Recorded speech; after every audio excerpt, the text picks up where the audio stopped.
morning, player profiler. Too old for this shit. Getting up the crack of dawn here to talk about who's starting, who's sitting, who we streaming, who's good to go for this week, who's out, who's a game time decision. I have all that information here. I'm ready to take your questions. I'm ready to give you answers. I have not been able to keep up with the questions in previous shows, which is a testament to you, the audience. I'm going to try to do my best. I'm going to try to keep it to a nice, tight 45-minute show. I'm having a hard time starting the show at 8 a.m. I know you want me to start at 8 a.m. I committed to starting at 8 a.m. For some reason, it always works out that it starts at 8:15. But we could say that it started at 8 o'clock because most people are joining at some point, and they have no idea that we didn't start exactly at 8 o'clock. We get a still, I think, message to the world.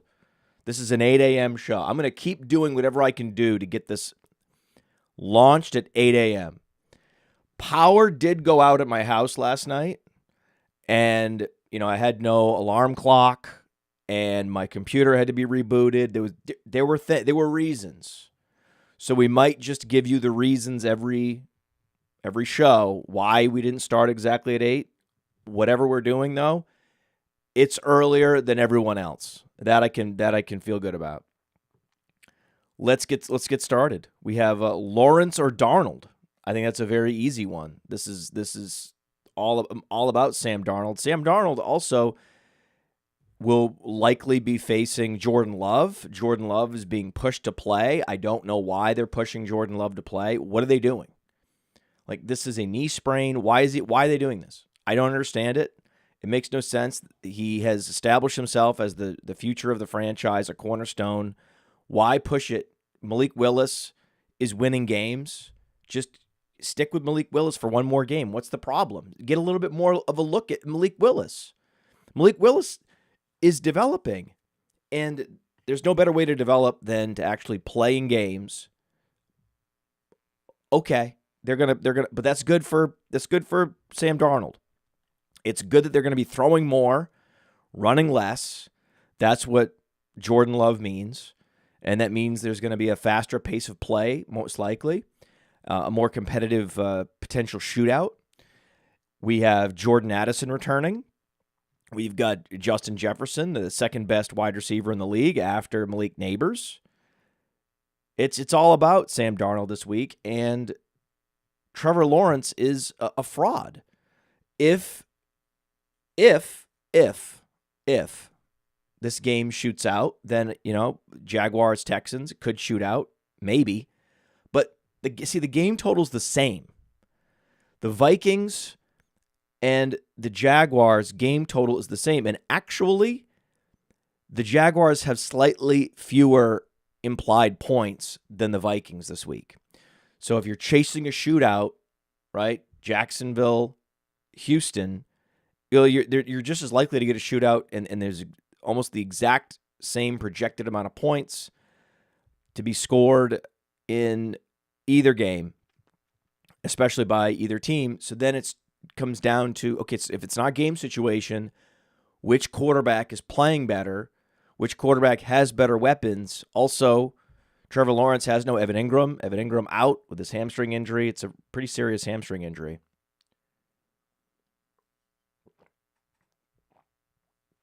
Texans defense has been playing well. They've got playmakers in the secondary and in the front seven. And Trevor Lawrence is the most fraudulent quarterback of my lifetime, because most of the number one picks that were revealed as frauds eventually were left by the side of the road by their team. Right? Sometimes it happens in a year. Josh Rosen, right? Arizona made a determination that Josh Rosen was a fraud, a top 10 pick fraud, after a year. We're moving on. We're using our next first rounder on a quarterback. And on and on and on. To actually have the quarterback command a big, $200+ million contract. Well, that's a special kind of fraud. To be the 101, to not get benched like Bryce Young, to be able to hang around, get the contract, and yet be in quarterback purgatory all along. It's worse. It's so much better to just come to Jesus on a Josh Rosen, on a Bryce Young. That then enables the franchise to move on and upgrade. Trevor Lawrence is the worst of all worlds, where he's just good enough, better than those, the hypersonic dud first rounders, that you have to keep starting him, and then you have to keep paying him more and more and more every year. That's worst case scenario. And now his brand is integrated and tethered to the brand of the Jacksonville Jaguars. They've become one and the same. He's the face of the franchise. Now, what are we going to do? We're not going to sign him to a long-term deal? We're not going to lock him in? We're fucked. We're fucked. Oh, Jacksonville's so fucked. We're starting Sam Darnold. This feels great. This feels great. Deebo Samuel's playing. He wants to play. He's going to play. Will he be able to make it through pregame warmups without a setback? Deebo Samuel is a very powerful individual. He is a European sports car. That's what Deebo Samuel is. Incredible horsepower, incredible turning radius, right? Yak ability, but there's fragility in the undercarriage of those explosive muscles. They sometimes pop and don't work. They break down. Deebo has that history, and so it's a tricky one. He's a special kind of starter beware on Deebo Samuel. So I don't trust the Deebo Samuel playing status 100%. I think there's fragility there. I think there's a chance that they manage his snaps. I would, right? George Kittle is back. So I am only starting Deebo if I have a very deep league and lots of flex positions, and I have Deebo in a bunch of leagues. So it's a decision point that has to be made. Most of the leagues I'm in are these deep leagues, so we're starting Deebo, but a lot of you are having situations where it's like, hey, do I start Deebo or Deontay Johnson? It's like, okay, you're going to start Deontay Johnson this week. Revenge game for Andy Dalton. Looking forward to it. White, Pollard, or Roshan? Pick one. Pick one, damn you. Well, is Roshan starting? I mean, is DeAndre Swift out? Did I miss that one? Because I'm pretty up to speed. I've been, I've learned my lesson. I'm not going to let the injury news surprise me, get the better of me. I'm not going to be owned by the injury news. DeAndre Swift appears to be active. There's no injury news about him. He's not good at football, right? He doesn't want to be, so he makes weird decisions as a runner. And now there's video evidence all around social media of these bad decisions, but that's because he doesn't care. He's not watching film. He's not trying to improve. We've talked about this. This was one of the more obvious avoids in free agency. And Roshan Johnson was one of the more obvious last round gambles to stash and be a truther. Don't drop him. And now we're here. We have to wait, though. We have to wait one more week to start Roshan. We have to wait one more week. It's the Rams, though. 40-point total. Home game. Bears are favored. This would be the game that they just give it to Roshan in the second half. This could happen. So he's a desperation flex play. That's what Roshan is. Desperation flex play. But you're not starting him over a guy like Tony Pollard, who is the starter. He is the primary back. So for now, it's Pollard. Pollard has an all-purpose skill set. He's dominated the snaps and the opportunity share over Tajay Spears. It's a low total game. I get it. But Tyler Huntley starting, I think that's a great over-under. I think that game's going to go over on Monday night, early Monday Night Football. 37-point total with Tyler Huntley. That's a game total that it assumes Skylar Thompson is starting. So this is one of those game totals that hasn't really changed, even though Tyler Huntley is going to actually open up running lanes for Devon Achane. I think he makes Achane better. And also it's going to help just to fuel more of a shootout game environment. Not like it's going to shoot out as a 37-point total. It's not going to shoot out, but at least we can get some points on the board, and that will help Tony Pollard get there.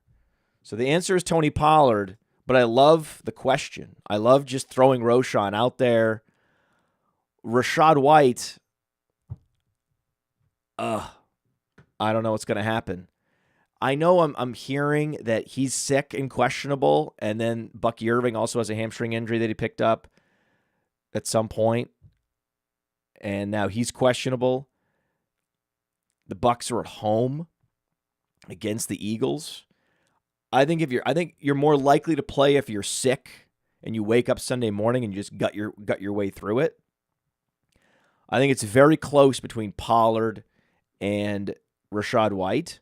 I do believe that Bucky Irving is going to play. Bucky Irving got in a limited practice on Friday. I think he's going to play. There's no reason. It's one of the you could tell just by the practice status of these players and how this wasn't ever reported as a serious injury, that the coaches letting the doubts about the playing status linger. That's just gamesmanship. Bucky Irving's playing. So Bucky Irving playing, Rashad White not being 100%.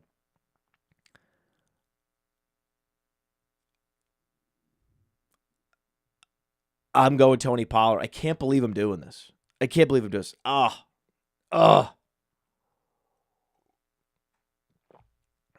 Can't do. No. I was trying to think back of all the times guys that were reported sick on a Friday, questionable, and then actually didn't play. This could be a Jordan flu game for Rashad White. Rashad White is like Kenneth Walker. Rashad White doesn't want to hear any more about Bucky Irving.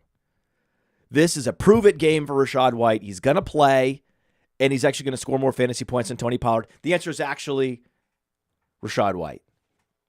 I thought for a second, man, I'm going to go super, hyper, ultra, rational, anti-bias. I'm going to be an anti-bias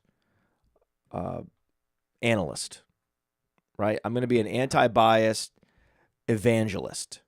I'm going to be your source for anti-bias, right? If just when you think I'm going to go Rashad White, no, we're going Tony Pollard. But in the end, this game, even though it's Tyler Huntley, it could get dragged into the mud, and there is some potential for Buccaneers-Eagles to be a high-scoring game. There's potential for that. I don't see the potential there for Titans-Dolphins. I think there's potential for that over to hit for sure, but I'm always interested in finding a game where there's going to be some points scored and just playing the primary player, the primary back, the starting receiver from that game, and that's Rashad White still. I know that y'all are wish casting Bucky Irving into existence, and I'm saying he's going to play. I'm not saying he's questionable. Oh, he's a game time decision. We know that's not right. We know Bucky Irving's playing. We know that's just gamesmanship from the coaches. Just letting that doubt foment about Bucky Irving's playing status. Bucky Irving's going to play. He's an interesting dart in a very deep league. But yeah, I'm going back to Rashad White. I'm doing it. Everybody. We're doing it together. We're not doing it together. You're letting me do it. None of you are playing Rashad White. I'm even the only one. But this person, P Money, he's legitimately considering Rashad White. He's the one. It's him and I. And I'm saying, P Money, let's go Rashad White. Let's fucking go, man. Wilson or White? Listen to you people. You're trying to get me. You're trying to get me. I know the Wilson. I know. It's funny. It's good. It's good. I like it. I like what you're doing there. It's funny. Russell Wilson, by the way, game time decision for Russell Wilson. Probably not going to play again. Just mailing it in.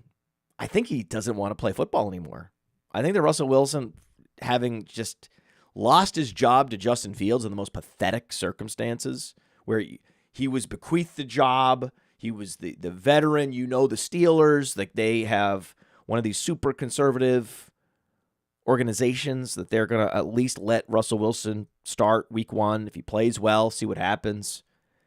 And then for him to pick up this injury, and then it just lingers, and he can't get healthy, and we're wondering, what are you doing? What's happening? Now Justin Fields is super efficient, and there's no way Russell Wilson would play anyway, and now he's like, well, if I'm active, I'm not playing anyway. What's the point? Sad. Russell Wilson, we're talking about an MVP level quarterback here. He was the real deal. Super Bowls. Right now, he had the famous interception, end zone interception from the 2-yard line. That was an exciting moment for Patriots fans. Aaron Jones or Jordan Mason? The fact that this is a question is amazing. It's amazing. Yes, I can report that Christian McCaffrey has returned from Germany.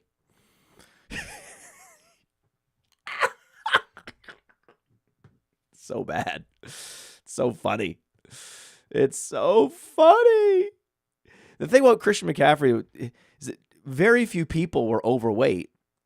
There were a few people that were able to get all the McCaffrey at the 101 and then all the McCaffrey that fell to them at the 102 for people that were taking CeeDee Lamb, like me, avoiding Christian McCaffrey for all the obvious reasons that you avoid Christian McCaffrey.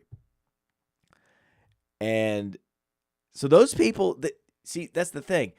They couldn't get so far out over their skis on Christian McCaffrey. So what do they have? They have 11% McCaffrey at most, maybe not even, 9.5%, probably. Closer is the right number. Because McCaffrey was so unanimously the 101, let's call it 10%.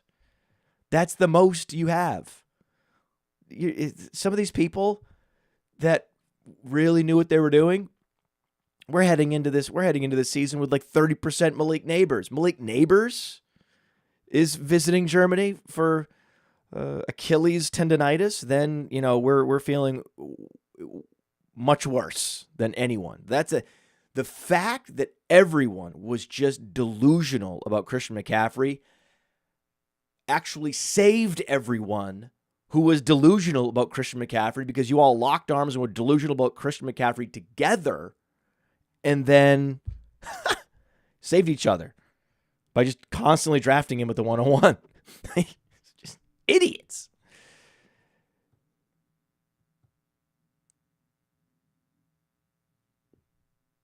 Which is why I'm starting Aaron Jones. In the end, and I have not yet looked at our rankings. That's the one thing I'm prepared to the point where I did not look at the rankings, because I want to go to the rankings only as a last resort.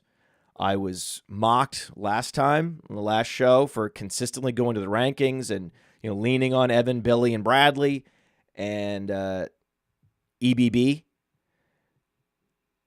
And I don't want to use that crutch too much. I just want you to know my feelings, me breaking it down logically live with you. We're talking about Aaron Jones in what could be, something that qualifies for a shootout, 45 total points. Aaron Jones revenge game, Aaron Jones going to Green Bay. You got to play him.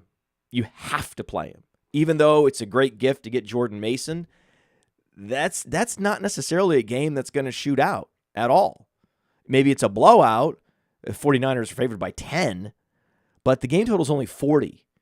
So I don't trust anything about that game. I think it could be low scoring. Yes, if it's low scoring, they're going to be doing a lot of handing off to Jordan Mason. But there's no guarantee that this is going to actually be this big Jordan Mason second half blowout, clock milking extravaganza. And given that that's what we're hoping for, that's the path for Jordan Mason to outscore Aaron Jones is multiple touchdowns with 100 yards, and most of that production coming in the second half as they are sitting on a double-digit lead. I'm not going to bet on that. I'm not going to bet on that happening. I'm going to certainly play Jordan Mason in most leagues. It's unfortunate this person has to even make this decision. It's a great position to be in for your team. But you're going Aaron Jones. Aaron Jones has a lot more outs, right? Aaron Jones is like, we got a straight on the board. We got a potential flush draw. We got a lot of outs here. Plus, we have a pair. So we've already paired the board with Aaron Jones. Now we have a whole bunch of other outs.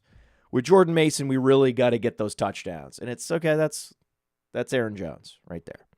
Because Jordan Mason doesn't have the receiving upside. Jordan Mason's ceiling is capped because of that. But he is very exciting. I get it. See, there's one that someone's saying, sit one of these guys. I'm not doing that. I'm not trying to figure out who am I not playing. I'll do it just this once, just to show you how difficult it is for me mentally and physically to do this. But I don't want that. I am now accepting start one of these three guys. I didn't even used to accept those questions. So I will do this just this one time, but sit one that's not a format that I'm going to be responding to. Okay. And by the way, Stole Waters, thank you. We've got to hit the thumbs up button on this stream, and we got to wait. What do you have to do again? You have to subscribe to the channel. You're right, and you hit the thumbs up. You like the show. Is there something else you're supposed to do? I mean, I don't really care. You don't have to do that. Don't do it. But you can dislike the show. But that makes me sad though, because then I don't know if it's sarcastic. So these are things you should be doing. Management has told me I should be doing this. Saying these things. I'm management. So. Connor, Pollard, Monty, or ETN. I think that for all the reasons we've talked about, we have a potential shootout brewing in the desert. There's a 49-point total right there. Bang! And then you got ETN. I mean, he's an all-purpose back. He's got speed. He's got receiving skills. That game could shoot out. That's a great problem to have. This guy's got a lot of good choices. For all those reasons, we're not playing Pollard.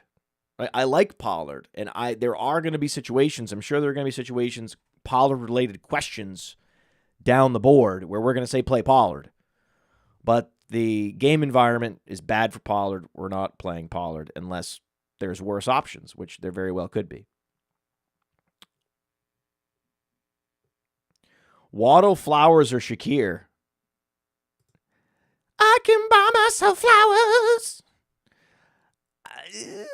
But I could buy myself flowers.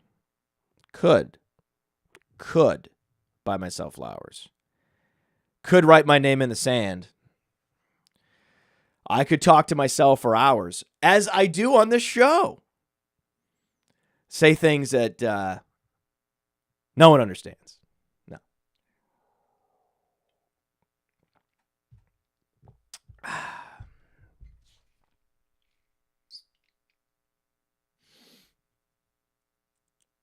I'm going back to Zay Flowers one more time this week. He's been a target earner. He does have yards after the catch ability that he has not shown. Like the yards per reception has been horrible. The yards per target even worse. I get it. This game is interesting. This would be the game to play Flowers. Think about it. You're drafting Flowers in round 4 or 5. 5. Sometimes 6. I always forget. Like you have competitive leagues over here, and you have just standard managed league X over here, and they can vary. So you're drafting Zay Flowers in round 5, 6. For this game, for Sunday Night Football, in a game total that is actually well above average for the week, against the Bills, if you're not going to play Zay Flowers this week, drop him. That's my opinion. Drop him. And if you have all these questions, like I got to start one of these three receivers, you should be dropping one of these receivers. It's very difficult, though. I mean, dropping Jalen Waddle, can you believe it? We're in this situation right now. It's crazy. All right, you're not dropping him, but most of the time, if you're deciding between one of three receivers, you can just drop one of those receivers. Right. Also, you shouldn't be holding bench receivers. Most fantasy teams, their entire bench, the best fantasy teams, running backs, Roshan Johnson type running backs. We're going Flowers, but it's close. I mean, I love Shakir this week, but I'm going Flowers. That's just me being a boomer. Probably if I were more courageous, I have a lot more Shakir. Okay, I was Mr. Shakir. Keon Coleman stinks. Khalil Shakir is a good football player, and that's all I needed. We know that Kincaid and Shakir are good football players. We know that Curtis Samuel is near the end. He's fragile. He doesn't have a defined role. He's going to be a useful best ball receiver here and there, but we're not drafting Curtis Samuel on a managed league. And I'm not touching Keon Coleman. It's those two guys, Kincaid and Shakir. And so you're welcome. You would think that you'd be starting Shakir by now. Most of you are. Hopefully most of you are. Start Shakir, except this one situation. Waddle is interesting with Tyler Huntley. I am going Flowers because I like this matchup. But this is also a get-right game for Jalen Waddle with Tyler Huntley. Tyler Huntley can absolutely support two productive receivers. We've seen him do it.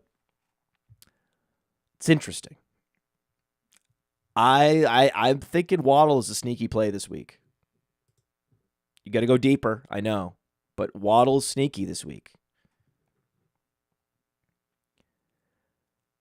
Douglas over Tyreek Hill? No, man.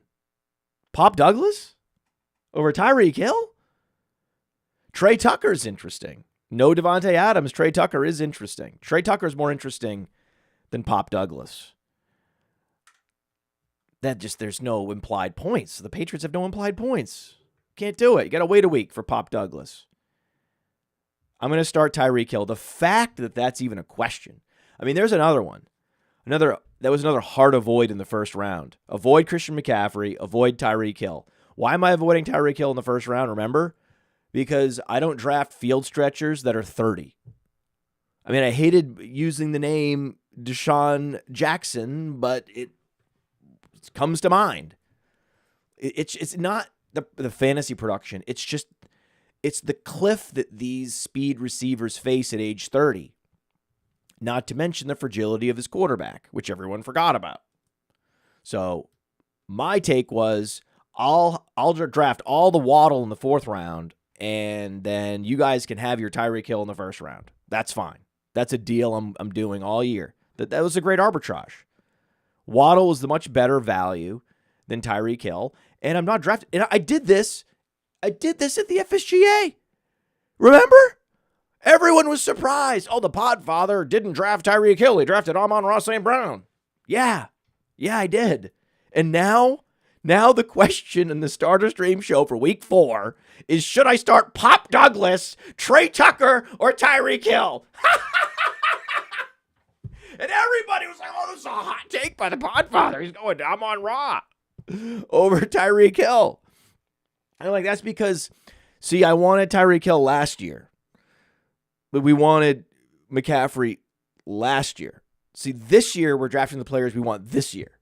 So that's the difference. So you can draft for last year. That's Tyreek Hill. But see, we're not doing this. Is a different year. See, now we're in a different year. Some people in here are saying that they prefer to start at 8:15. But if I start at 8:15, then I think you all know that means There's less content. I'm just going to keep going. Right? I go until there's something else scheduled. So the sooner I get live, the more questions I can answer. Geno Smith or Justin Fields? And see, this is one of the scoring system questions where it's like, yeah, this setting actually matters. 6 points per passing touchdown. That's a good little, I typically do not want to hear about what type of scoring format it is.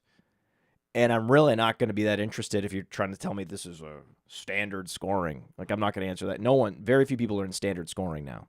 So we have to talk about the Lions because while I'm happy that I have Amon-Ra, not Tyreek Hill, I'm not happy that I didn't see this coming, that the Lions' defense and their running game would be so good that it would become a disincentive to throw. It was right in front of my face, but I was so enamored with Amon-Ra's ability and the fact that all they had at the wide receiver position other than Amon-Ra was a super fast field stretcher, which is great. It's just, it was the perfect environment in a dome, pocket passer for fantasy points. So that was my focus. The larger team context of what this team is just going to be too dominant to need to throw. That eluded me, and I'm very mad at myself that I didn't consider that even. This is very close. The fact that it's 6 points per passing touchdown, man, we have Justin Fields ranked higher in our weekly projections this week. The problem is the Steelers don't ever score any points. And I have no confidence they're going to go on the road and score points in Indianapolis. This would be the week, right? Fields to Pickens. We're starting Pickens this week. Pickens against the Colts secondary. He's the ultimate perimeter receiver, and Colts struggle the most against perimeter receivers. So it would make sense that, okay, now Fields can also run for first downs. Maybe there's like a rushing contest between the two quarterbacks, not running backs. Anthony Richardson's not a running back. I'm going to go Fields, even with 6 points per passing touchdown, but I just want to acknowledge how close it was. It was very close. Geno's got a lot of weapons.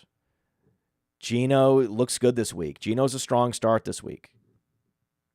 Debo or Ladd McConkey? We're going McConkey. I don't trust Debo this week. So if you have any kind of option that is anything, I would go with that option. I don't trust it. I've been burned too many times by this stuff. By the groin injury that the guy says he's going to gut it through.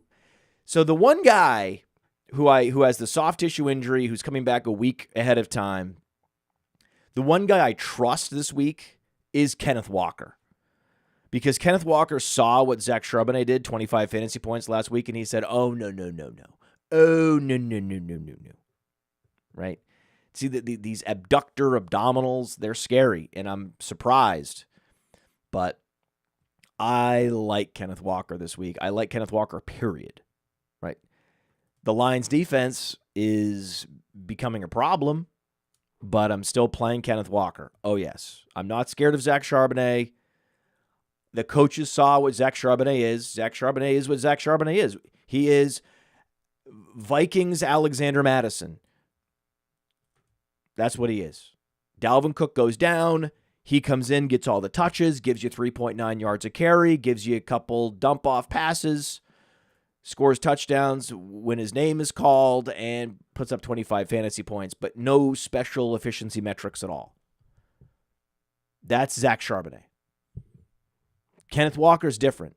Kenneth Walker would give you an extra 5 fantasy points in the same situation because he would give you more yards. He would give you a fraction of an extra touchdown.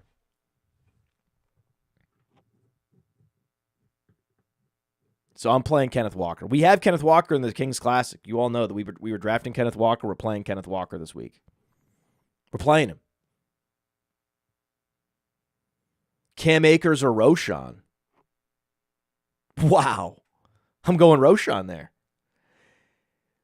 The case for Roshan this week is they could just be done with DeAndre Swift. I think they're getting close. They showed that they were kind of done last week. But there's a funny thing where the coach goes and meets with the GM, and he's like, I did spend all this money, and, I thought I was doing you a favor, even though you didn't need a running back, and now you had to keep 4 on the roster because of this. Thankfully, we didn't release Roshan. We knew in the back of our heads this could happen because DeAndre Swift is totally aloof and checked out. And you notice DeAndre Swift wasn't even on Hard Knocks? I don't even know if he signed the waiver.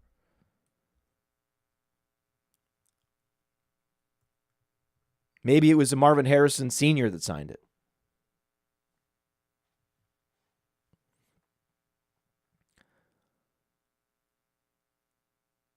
There could be a missed assignment in the second quarter by DeAndre Swift. There could be an obvious, wide, gaping running lane that he runs away from.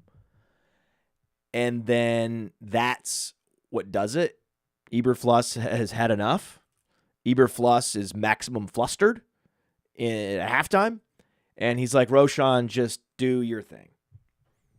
It was funny because it looked like through the first 2 weeks, especially when Roshan is deactivated, that it was actually Khalil Herbert was number 2 in the depth chart. But then we find out, no.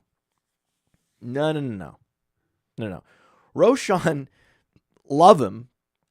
He has zero theoretical special teams value. So if a team thinks that they have enough personnel at running back, there's no incentive to play Roshan at all. They would just deactivate him. If they think they need an actual running back to do running back things, then they're going to activate Roshan, and he's going to be the guy because there's very few running backs in the league, and I'm going to say this again, and I'm going to keep saying it and say it and say it and say it and say it. There are very few running backs in the NFL that can do all of the things that Roshan Johnson can do, and that is going to become crystal clear to us as the weeks go along. There's really no difference between him and Zach Charbonnet. If they switched bodies, you would see very similar production. They're similar players. Roshan is a little bit better in the instinctual aspects of the game. He has a little bit more of that je ne sais quoi factor, whereas Zach Charbonnet has a little bit more base athleticism. And that's about it. Well, and based on what we've seen in the NFL, I think that Roshan's now a better receiver than Zach Charbonnet. I didn't think that coming out of college. I thought it was Charbonnet was a slightly better receiver, but no, it turns out Roshan is also making strides to pass Zach Charbonnet as a receiver. So yeah, all else equal, if I'm a GM, I would roster Roshan before I would roster Zach Charbonnet. That is a very strong, bold take in this industry, but it is also correct. I'm never going to get to the bottom of this. Myers, Shaheed, or T. Higgins? Guys, we're riding Myers and Brock Bowers. Not only is there no Devontae Adams, there's no Michael Mayer. It's all Bowers and Myers this week. Oh, yes. You're playing him over Shaheed. You're playing him over Higgins. The problem with Shaheed is, God damn it, now I say that, I forgot that Chris Olave is actually a game-time decision. I think he's on the wrong side of game-time decision. Because, and I say that not because of anything he said. I say that because this is a late-week hamstring injury that just pops up out of nowhere late in the week, and now all of a sudden this guy goes from good to go to questionable. That's not good. He suffered the hamstring during Friday's practice. And now they're saying that he is a full-blown game-time decision. That is not great. That means, okay, let's see when this game starts. The Saints are kicking off, thank God, 1 o'clock. All right, so you don't need me for this, okay? Here's what you do. If Olave's out, you're definitely starting Shaheed against the Falcons, right? Indoors. This game could go over, especially if Cousins continues to rehab and gain strength and confidence. You're going Shaheed if no Olave. If Olave plays, then you're pivoting to Myers. That's a very easy decision. That's easy. No Higgins. No Higgins. No Higgins. Shaheed or Jennings, same thing. Well, no. No, you're playing Shaheed no matter what. Wait, no, Debo, even though Debo is not going to be on a full snap share, Debo's still going to be out there. Kittle's still going to be out there. There's no way you're point chasing Jennings from last week. See, again, you wanted Jennings last week, not this week. So,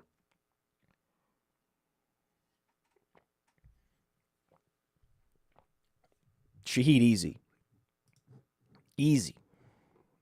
Shaheed no matter what. Kyler Murray or Darnold? That's a good question. Now we're talking about a good question. Kyler Murray, he's got the implied points. He's got the wind at his back. Let's go, Kyler Murray. It's Kyler Murray.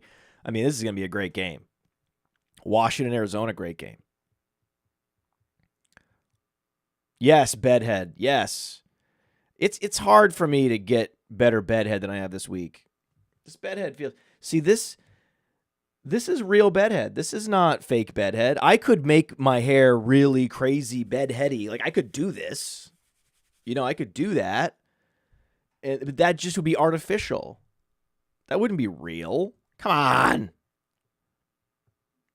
Hey, we're on Twitch. By the way, that was a Facebook comment. Look at the Facebook people. Look at that. Does anyone have any confidence in starting Anthony Richardson? No, this is a horrible week to start Anthony Richardson. This is terrible. This is very scary. Though the rushing upside is real, I'd rather start Joe Burrow. I'd rather start Daniels, Murray, all those guys. I'd even go Fields and Prescott. I mean, Prescott already played, so. Wait, let's see. I forgot Prescott already played. Yeah, Prescott had 2 touchdowns. Woo! Phew. I was like, wait, I think he had 2 touchdowns. Yes. So, well, you've already started Prescott anyway. So most people aren't even playing Anthony Richardson this week. Even Geno Smith. I think Geno Smith's a much safer play. What's the upside of Anthony Richardson? Can you really? No. I don't like it. I think that our projection is a little bit baseline-y with not a lot of upside. So that's why I think even Geno's a better play. Geno over Caleb Williams for sure. Caleb Williams or Purdy? Well, that's an interesting one. That is interesting. Caleb or Purdy? So,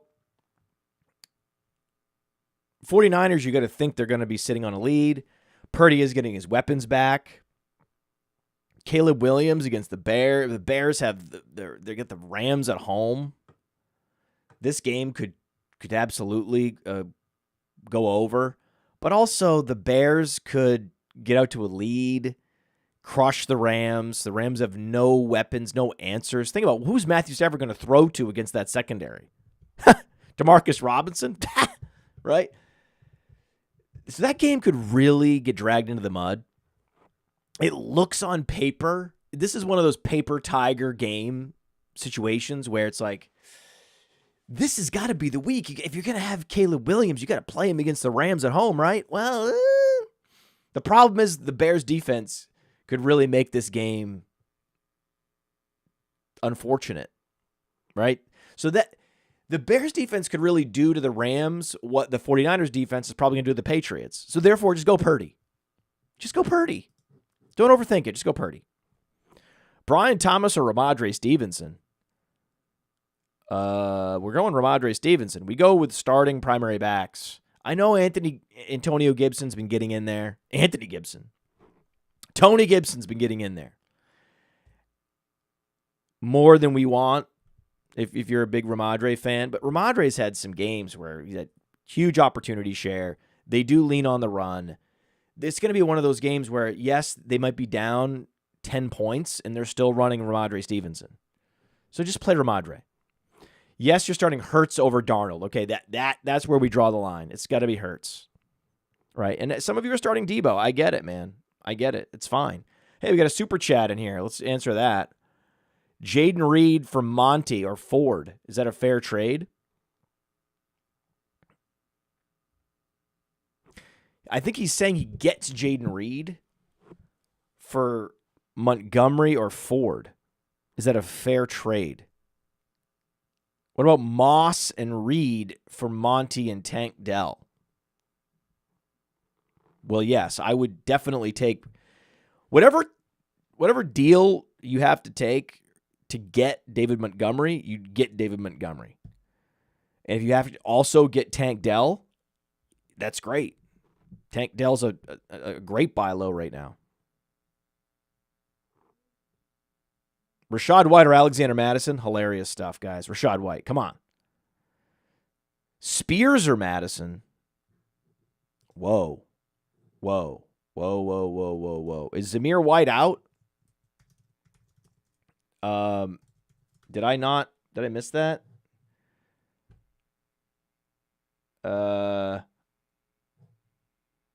What's his playing status?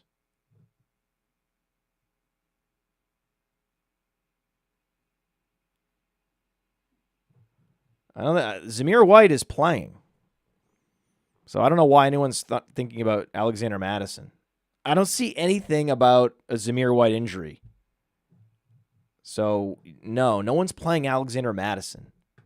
I mean, let me know in the chat. Maybe I'm wrong. Maybe there is some. Maybe it popped up and I didn't see it. Waddle or Michael Wilson? Michael Wilson. This is a Waddle.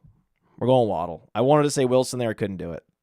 McConkey over Debo seems to be a pretty common thing. That's because we like Debo this year and we like McConkey. Braylon Allen or Samaje Perine? I'm going back to Braylon Allen this week. On Fast Draft, there's an Origins tournament, a best ball tournament, and one of them is all rookies. It's called Origins. And the best teams drafted Jaden Daniels and Braylon Allen. Those if you started Jaden Daniels and then Braylon Allen in the second or third round, those teams are top of the standings. Geno, Baker, Darnold. It's all about Geno, man. I'm going Rashad White over DeAndre Swift. Jordan Addison's in. We got to make sure we talk about that. Jordan Addison, you can play him this week. I think this is a great week to play him, actually. Normally. First game back from an injury, though, I think he'll be fine. I think he'll be fine. We'd love playing. I think this is an interesting week to play Jordan Addison. Guerrero needs to be added everywhere. Yes, everyone should already have Guerrero.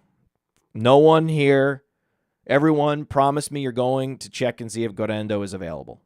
Get him. This is something that we should mention. Thank you to Andy Dampf. Andrew, excuse me. Andrew. I'm expecting no Chris Olave. It's just the nature of these last-minute injury reports from Friday practice, straining a hamstring. It's never good. I hate it. I don't like it. I both hate it and don't like it. And it makes me want to play A.T. Perry. A.T. Perry becomes very interesting. A.T. Perry slots into that starting role. He's a professional receiver. He's underrated. This is how R.C. Fisher can get there again. R.C. Fisher getting there again. This is how he does it. He's a magician with these takes. Absolute magician. R.C. Fisher. Wow.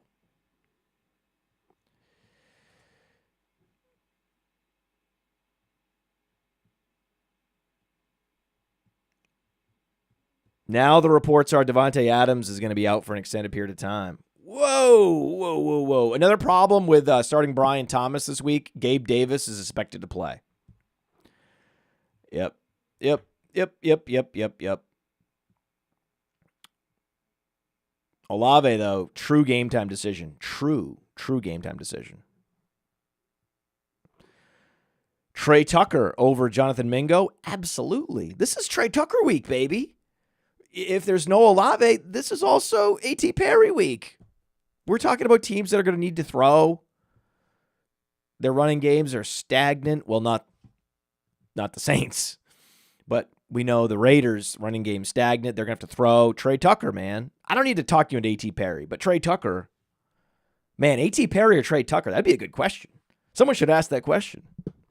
If no Olave, I go A.T. Perry, though, because A.T. Perry is a better professional receiver, and R.C. Fisher likes him. Najee Harris week. Let's go. No Jaylen Warren. As predicted, Najee Harris is going to be getting all the carries. I hope you didn't drop him. You didn't. I know you didn't, but you wouldn't have. He's been doing fine. He just hasn't been super productive, but the opportunity share has been there. So, Najee Harris, just another one of those dead zone backs that we're going to be starting with all the confidence in the world. Just like Aaron Jones, Brian Robinson. Laporta or Kincaid? Going Kincaid. Laporta is a huge problem. Everyone knows Laporta is a big problem. You think Amon-Ra's a problem with the way the Lions are now running their team, just dominating too much? To basically, they're making passing obsolete. Like, why do we need to pass if we can stop them every time and then run the ball at will? Do we need to throw? It's a problem. It's a big, big problem for Sam Laporta. Sam Laporta has a Jameson Williams problem, and Sam Laporta has a Lions are too good problem. No one was drafting Sam Laporta this year because there was no Kelsey. Peak Kelsey and peak Gronk are over, finished, done. They're in the history books. They're underneath the Earth's crust. No one is drafting tight ends early. No one did that. Thank you.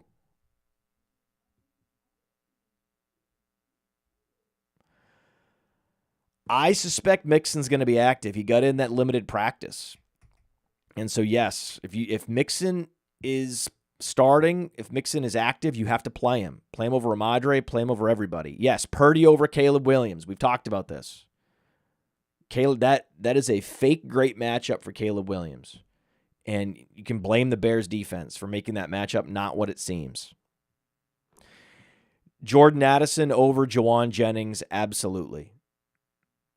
Devon Achane or Jordan Mason, that's a great question.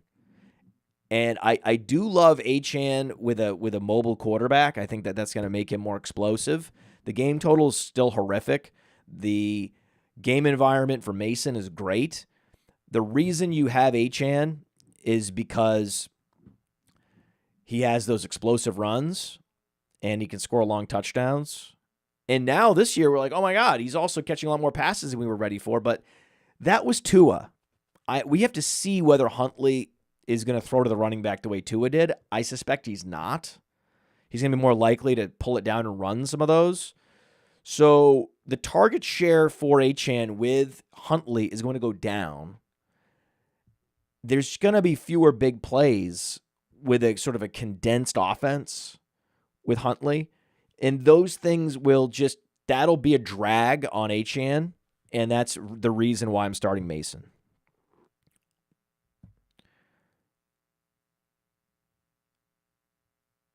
Okay, so Harry Snowman is saying that Zay Flowers will be lined up on Cam Lewis. That's not necessarily true. Okay, the most efficient receiver has been Rashad Bateman, and he's the more of the perimeter receiver. So we'll see who Cam Lewis actually lines up against. Also, no one can cover Zay Flowers. That's a rule. No one can cover Zay Flowers. Come on. JSN or Shakir? Shakir. Oh, Shakir. Shakir is like JSN, but with less target competition. Come on. You guys want Shakir. No, you guys want JSN because he's Ohio State, Jackson Smith, and Jigba. and Khalil Shakir's Boise State third rounder. You are biased. But when you actually take a step back and go, who's in the better game environment? Who's higher in the target totem pole? It's absolutely Shakir. Who is a better player? They're very similar talents. They're very similar play styles, very similar guys. But all the situational forces favor Shakir, not JSN. You just like the brand. You just like saying JSN. You just like Ohio State. You all need to check your own biases. This is an anti-bias show. We founded today anti-bias theme show. No one else is broadcasting from a completely anti-bias position. I am.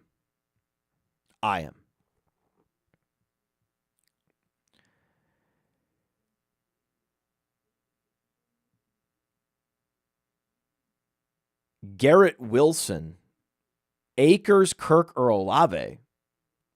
What? That's very easy. Garrett Wilson and Christian Kirk. We go back to Christian Kirk. Remember last week? Oh, everyone's benching Christian Kirk. No. He's not hurt. He's still technically the primary guy. I want it to be Brian Thomas. Probably won't be for a while. We're still only in week 4. So Christian Kirk.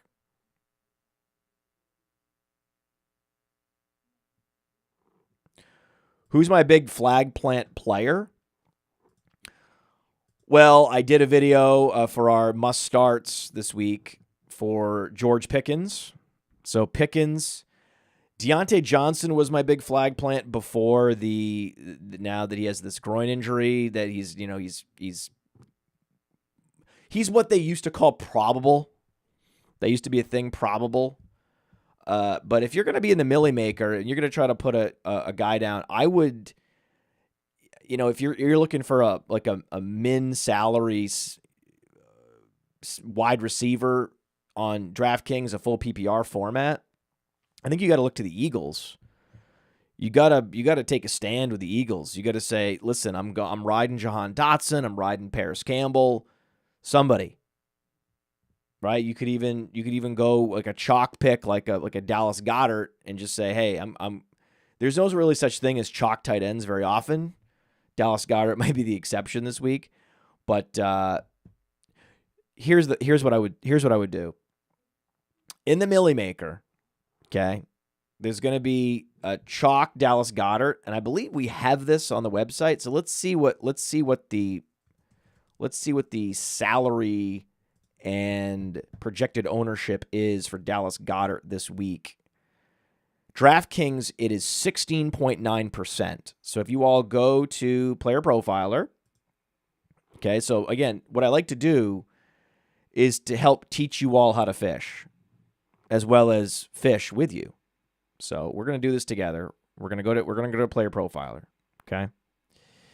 And then we're going to look, and then the next game you see there, look at this. By the way, I got an email yesterday, someone complaining there are ads.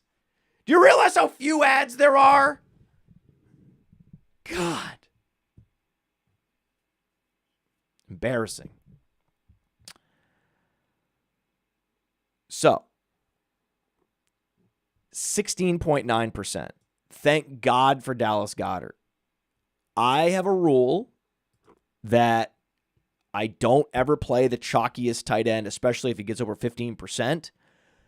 Tight end is so volatile in a tournament setting. You just fade whoever it is. Fade him into oblivion. And at what salary? The salary is $5,100. That's not egregious. I mean, his FanDuel salary is egregious. $7,500. My God, man. Right? But the reason why he's so expensive on DraftKings is because his salary is also slightly depressed. This sets up so perfectly. In almost every other instance, you would see Brock Bowers be the highest owned tight end. So for me, I think this week it's Brock Bowers. I think that's going to be the key, is just starting Brock Bowers and fading Dallas Goedert. I love Dallas Goedert. I think he's going to be amazing. You have to start him. But if we're talking about GPP game theory, that would be the one thing I think wins a GPP this week is fading Goddard in favor of Bowers. If there are super DFS crazy grinders in this audience that disagree with me, please put it in the chat. I would love to know why I'm wrong about that and why that's misguided. Michael Wilson or Greg Dortch? Michael Wilson. Come on, guys. I'm not going to get to the end of this. We're an hour in. I've made it. I've done my obligation to this company. My boss screaming at me that I need to be live earlier. 8:15 is not early enough. Fuck that guy. My boss is total dick. I'm the boss. We're not going to get to the end. Jerome Ford or Brandon Ayuk? Jerome Ford. Can we talk about... It's half PPR. That's made it easy. But can we talk about this? It's interesting. Cleveland, right? No Max Crosby. It's going to make life a lot easier on Deshaun Watson. I think that's going to be a sneaky over game as well. Browns at Raiders. 36.5 point total. I like the over on that. Hey, Podfather, you just like all the overs on the lowest game totals. You're a hack and a fraud. No, but there's reasons why, actually. There's reasons why I think Huntley is going to exceed expectations and the Raiders will exceed expectations without Devontae Adams. So that's why. That's why. I can find another one here, a low total. Steelers, Colts, I think that's going to go under. 40.5, that's a low total. I think that's going under. So how about that? What do you think of that? Rams at Bears, 40.5 point total. I think that's going under. So that's not true at all. What everyone's saying is not true at all. Broncos at the Jets, that's going to go under. So again, I'm not just a nit that's taking all the overs on the low totals. That's not it.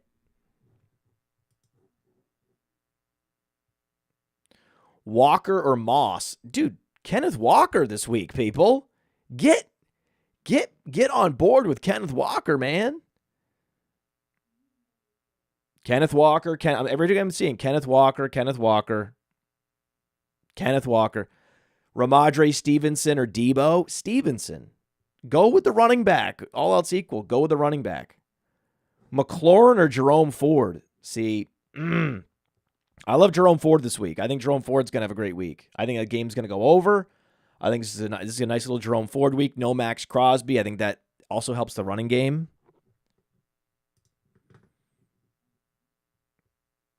I'm all about the running backs. Roshan Johnson or Steele? It's all about Carson Steele until Roshan Johnson really seizes that job. Did DeAndre Swift get benched and I didn't see it? Or are you all just hoping that he gets benched at halftime, which I think he very well could. But until that actually happens, then I'm not doing it. Now we're hearing Joe Mixon has an uphill battle to play. Probably not going to play, guys. Going to be Akers. You know, anytime I see uphill battle, he goes from game time decision to out. Garrett Wilson or Shaheed? Or Shakir? Well, that all depends, doesn't it? That all depends. The fact that we're even talking about this is crazy. I'm going Garrett Wilson until further notice, but I understand the dilemma. If Olave is out, you're playing Shaheed over almost everyone except players you drafted in the first round. And even then, you're still playing him over Tyreek Hill. Oh, man. Freiermuth or Dalton Schultz? This is a Freiermuth game, everybody. Get ready. Get ready for a Freiermuth. This is Freiermuth and Pickens. This is going to be, these two guys they're going to soak up all the targets. It's going to be great. Andy Dalton over Kirk Cousins? Yes. Andy Dalton revenge. Andy Dalton. If you have a chance to play Andy Dalton, you're playing him.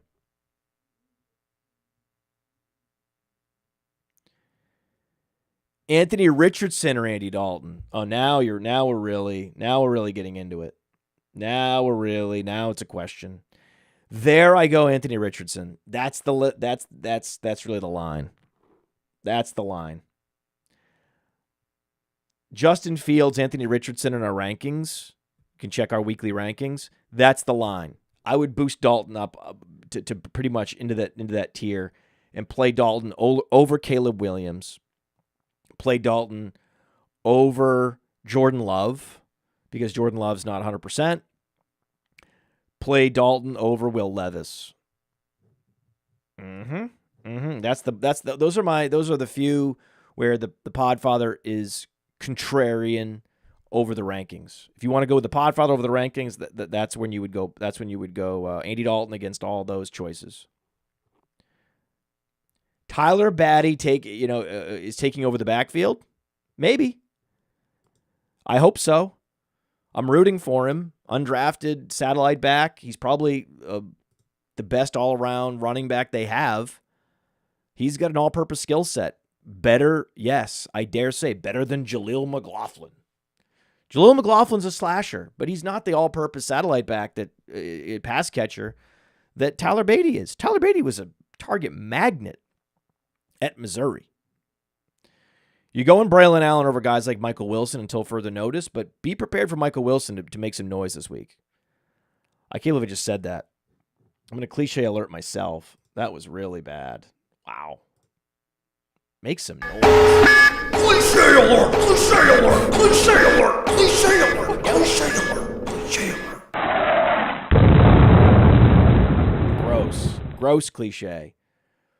But this is it. This is one more. Again, you're almost always going to see me default to the running back that I think can give me 10 fantasy points over the wide receiver that could bagel. That's the problem. But I understand the allure of Michael Wilson. Let's wait one more week. We can wait a week. No one's going to look back and be, oh, you should have started Michael Wilson week 4. Just be cool. Just be cool, everybody. Bowers over Kittle? Yes, of course Bowers over Kittle. Tucker over Michael Wilson? Yes. Yes.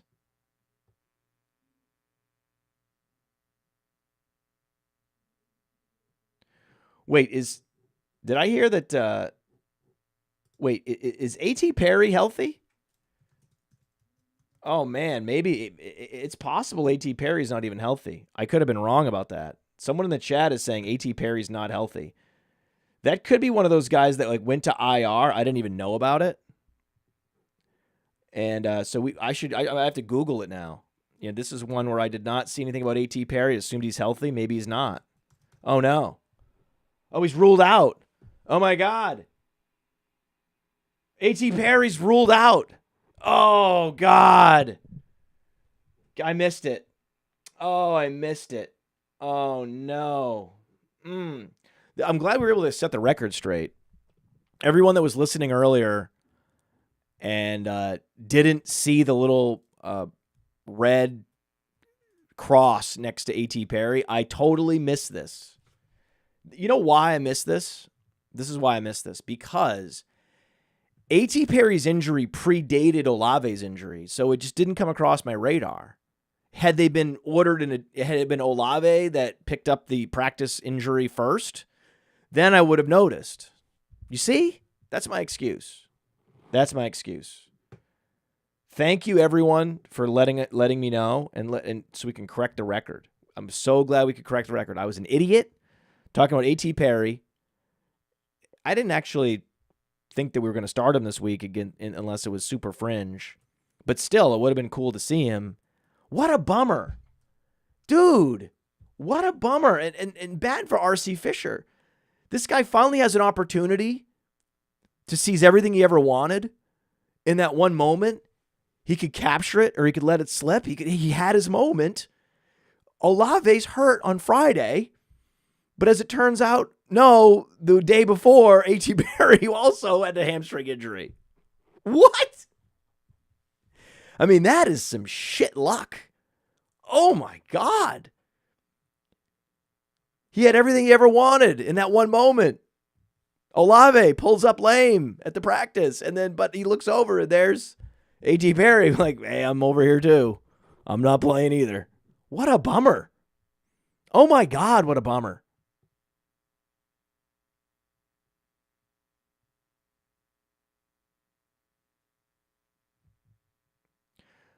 Someone else is saying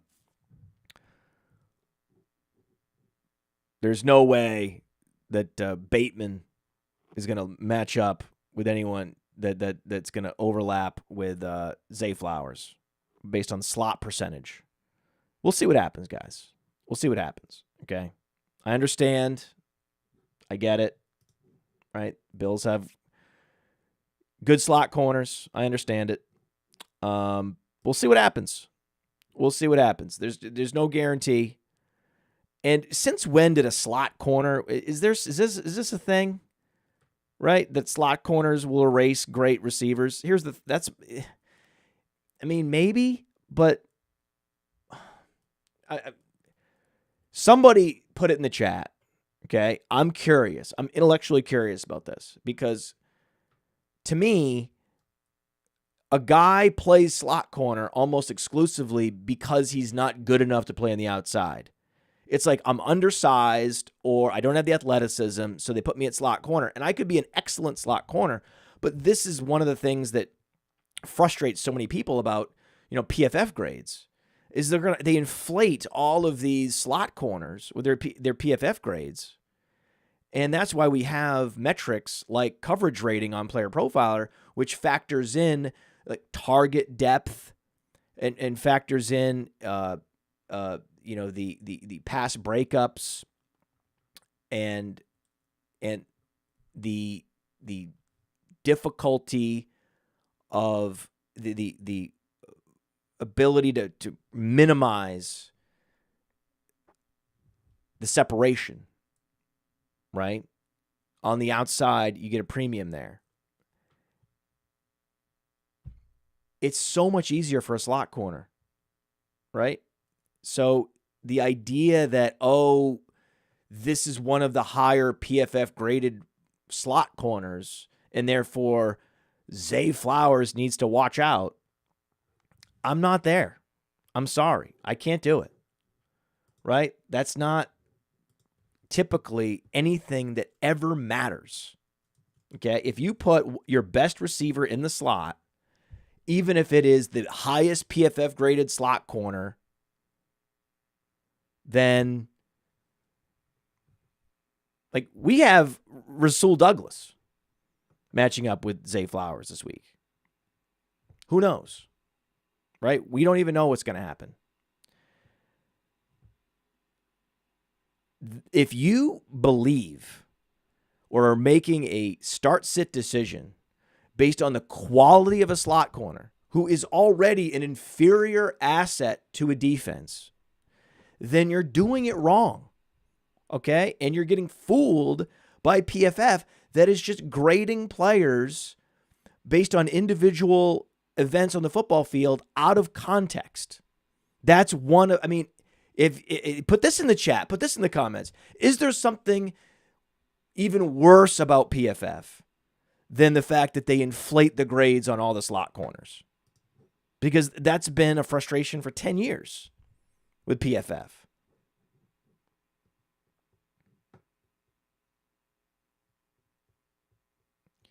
I'm way over on time. But Jeff he laid down $5 in the super chat. Roshan to the moon. That's all that was? There's no question. This guy's my favorite guy. Jeff D'Agostino. He's my favorite guy in the world. He's not making me do work. He's giving me a little attaboy, a little money in my pocket, a little walking around money. Look at this guy. I don't think $5 is walking around money. When actually my daughter is at the age where now she is walking around downtown with her friends, and we now give her $20. But she's also one of her bougie friends, right? She's one of the bougie members of the crew. In fact, some of her friends call her their bougie friend. So I'm sure there's kids that are walking around with 10s. My daughter's walking around with a 20. That's just what's happening. Big week, everybody. Purdy versus Sam Darnold. Game situation, I'm going Darnold, just based on game situation. The fact that's crazy, right? Darnold was just on the 49ers. We know Purdy's better, but situations matter in fantasy football. Bucky Irving or Braylon Allen? I know that Bucky Irving's going to play. I'm going Braylon Allen because Braylon Allen's a better player. They'll probably have a similar touch count, I would say. Yeah. Steele or Irving? Why are you guys considering Bucky Irving? Please don't start Bucky Irving this week. Please don't do it. You're starting Carson Steele. The fact that analysis of Bucky Irving, this overrated, hype-fueled nonsense that we have to, live through, that we're subjected to in the fantasy football, the podcast ecosystem, all the digital analysis that you read everywhere, the articles, the blurbs, everything, pumping and hyping Bucky Irving, this giant pump and dump scheme on Bucky Irving. I don't know who's behind this pump and dump scheme. There's someone behind this Bucky Irving pump and dump scheme. I can tell you that right now. And we're not falling for it. We're not falling for it. Keenan Allen or Rome Odunze? It's a good question. Keenan's going to play.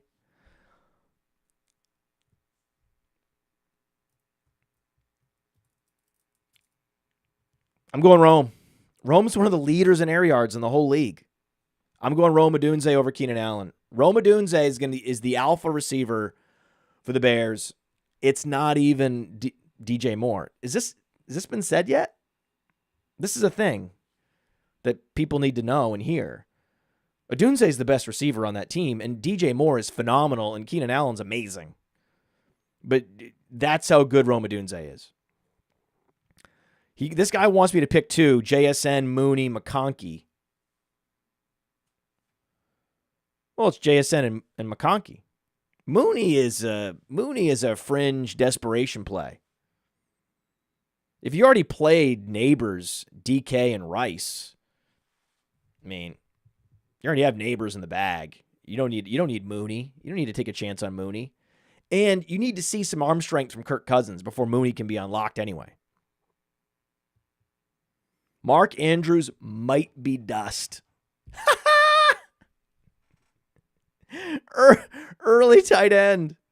Hilarious. Early tight end where the team has a bunch of good wide receiver options and is a run-first quarterback. Yeah, Mark Andrews, great pick.